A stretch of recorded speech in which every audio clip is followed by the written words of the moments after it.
Uma das bases que eu uso para falar de mortalidade da consciência é a experiência fora do corpo. Quando o metabolismo cardiorrespiratório está mais baixo, as ondas cerebrais também, e o corpo sutil se desprende temporariamente para fora da matéria, configurando uma separação temporária entre a parte sutil e a parte densa. Esse fenômeno ganhou muitos nomes ao longo da história: projeção astral, viagem astral, projeção da consciência, experiência fora do corpo, emancipação da alma, desprendimento espiritual, viagem fora do corpo, voltinha no além. São muitos nomes. Eu vou chamar aqui de experiência fora do corpo, porque a própria expressão já está definindo essa experiência. Quando ocorre a soltura temporária do corpo sutil para fora do corpo humano, forma-se um elo energético que interliga as duas partes, independentemente de onde o corpo espiritual for, não há distância, não há limite. Esse elo mantém a conexão e o corpo humano vivo enquanto a consciência vai lá fora.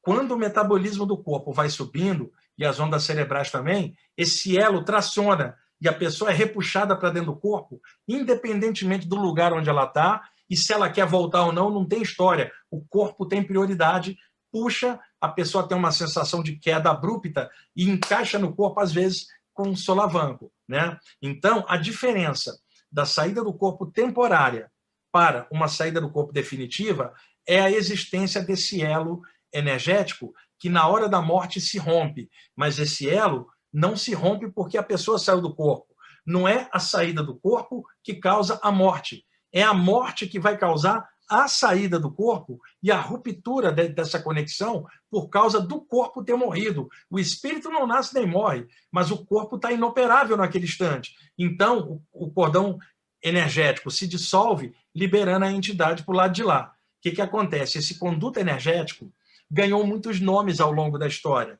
Cordão astral, fio da vida, elo prânico, linha de Ti, cordão perispiritual. Mas o nome que mais aparece na literatura de saídas do corpo é cordão de prata, que é uma metáfora que vem do Eclesiastes na Bíblia, onde o pregador do Eclesiastes, que se desconfia que fosse o sábio Salomão sob pseudônimo, no Eclesiastes, capítulo 12, versículos 6 e 7, ele diz que na hora da morte rompe-se a corda de prata e o espírito sobe a Deus e o corpo desce à terra, significando que se romperia o elo energético na hora da morte e o espírito vai para o outro plano e o corpo desce à terra. Ele chama isto de cordão de prata ou corda de prata.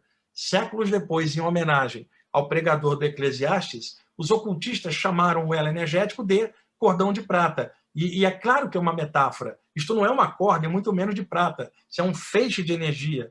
Ele falava de prata porque brilhava. E quando ele falava corda ou cordão, é algo que liga duas partes, mas não necessariamente uma corda, mas um feixe de energia brilhante. Muita gente tem medo de saídas do corpo porque teme não voltar ou teme que alguém rompa seu cordão de prata ou que o espírito entra no corpo dela. Nada disso acontece, senão eu estaria lascado, já que eu tenho saídas do corpo desde os 15 anos. Não aconteceu nada disso comigo, isso é mito total, e se houvesse esse tipo de coisa, nem existiria livros de saídas do corpo, porque não haveria autores que sobrevivessem à saída do corpo para escrever sobre isso. E hoje a literatura desse tema é muito vasta.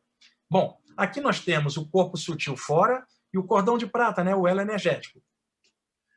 Princípio de uma saída do corpo. O corpo sutil está um pouquinho para fora, e aí a pessoa acorda, não consegue se mexer, tem sensação de dilatação da aura, estados vibracionais com energias indo e voltando dentro dela, e uma série de sensações. Isto também pode ocorrer na hora da morte. Mas aí eu pergunto, as pessoas que têm medo da paralisia do sono ou catalepsia projetiva, que não enfrentam essa paralisia, na hora da morte vai rolar uma paralisia dessa, ela vai fazer como? Vai gritar? Não sai som nenhum. Então, na paralisia, o que a pessoa deve fazer? Parar de tentar se mexer. Não lute com a sensação. Se entregue a ela. A aura vai estufar e a pessoa vai ter uma saída do corpo. Esse tipo de coisa, se a pessoa se acostuma em vida, na hora da morte é um instantinho só para ela cair fora. Ela já sabe como é o mecanismo, porque se acostumou nas saídas do corpo temporárias.